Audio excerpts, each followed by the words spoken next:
When 5 minutes of high winds came through last week and knocked out my power and internet for the night, it also knocked down a tree-sized opportunity.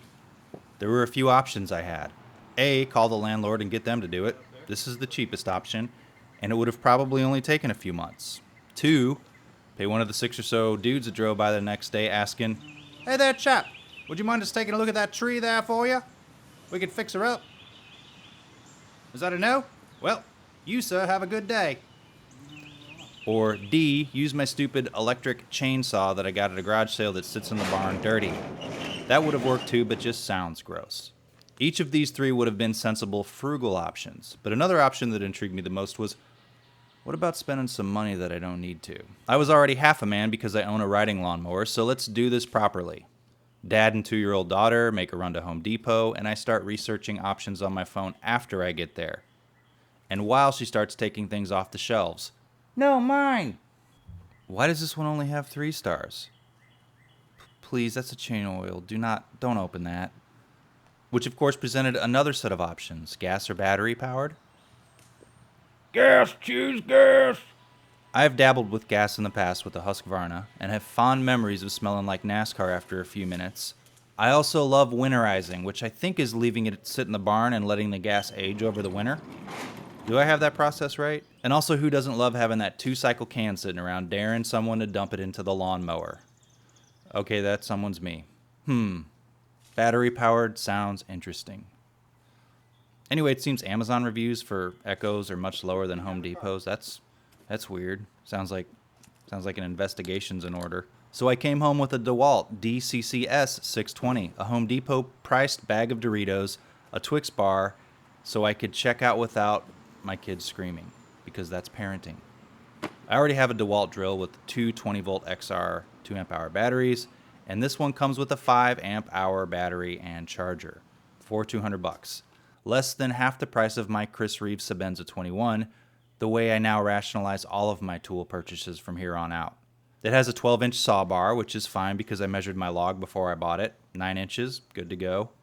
That'll leave me open for the option to buy a larger chainsaw in the future, so I'm all set. Rumor has it too that you can switch out the stock bar for an Oregon 14-incher, which I bought, but for the purposes of this video, I'll stick with the stock 12-incher. Let's go over the specs. You're like, we haven't done those already?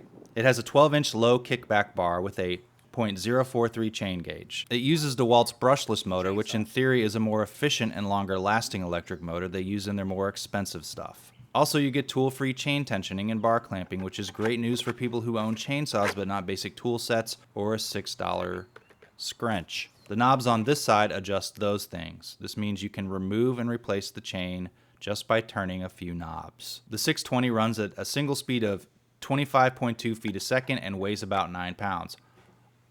Up top you get the chain brake hand guard, like on all chainsaws. If you bump your hand forward, the chain stops moving for safety. It must be snapped backwards to operate. In the box you get a bar scabbard, the manual, the charger, and a 5-amp-hour battery. It does not come with chain bar oil. Luckily I had some real good Walmart black gold on hand. Before the first operation, add chain oil unless you want to ruin your chainsaw the first time you use it. Make sure you check your oil every so often. You will need to add some before your battery runs out.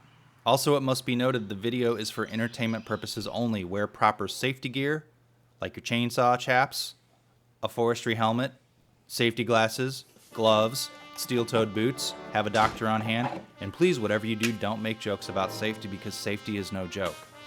I think that's on a poster somewhere. Also, watch videos on proper chainsaw safety. Clear your work area of debris before you saw.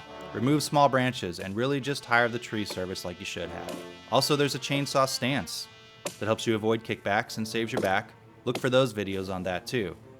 I have a terrible chainsaw stance, but I prefer ER visits, nasty YouTube comments, and an aching back.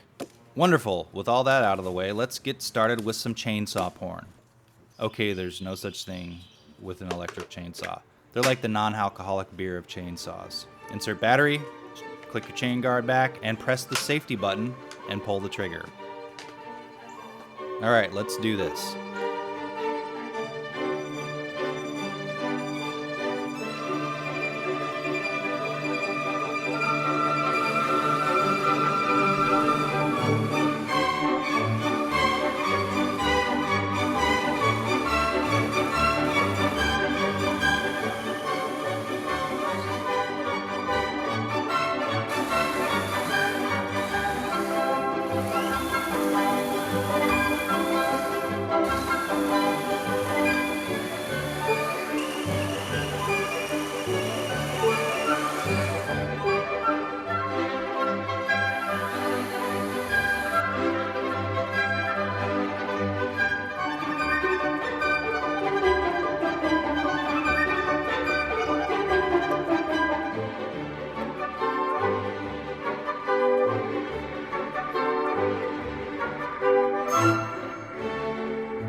So how do I like the Dewalt? Well, it wasn't able to cut the whole branch up on a single charge, so I had to use a 2 amp hour battery and half of another 2 amp hour battery. So let's say this branch was 8 amp hours worth.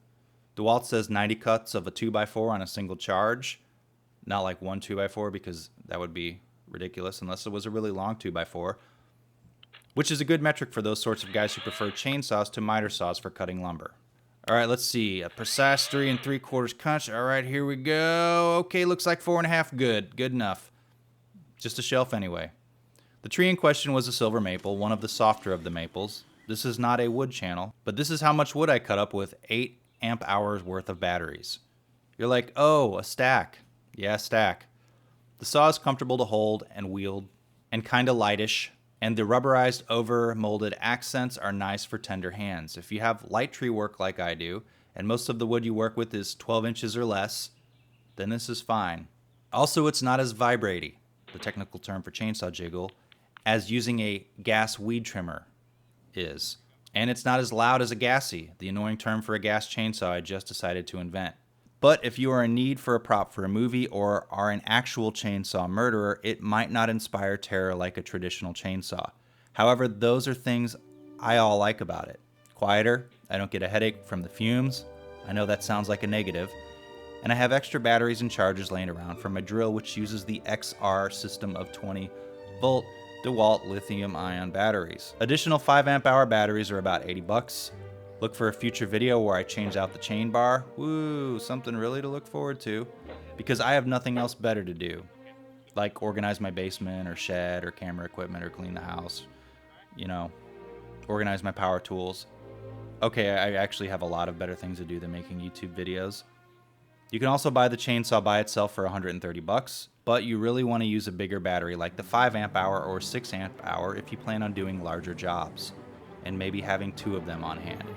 If you like this video, subscribe, comment, talk about my chainsaw stance and how it's not safe, just like riding my motorcycle, drinking beer, playing with knives. Thanks for watching.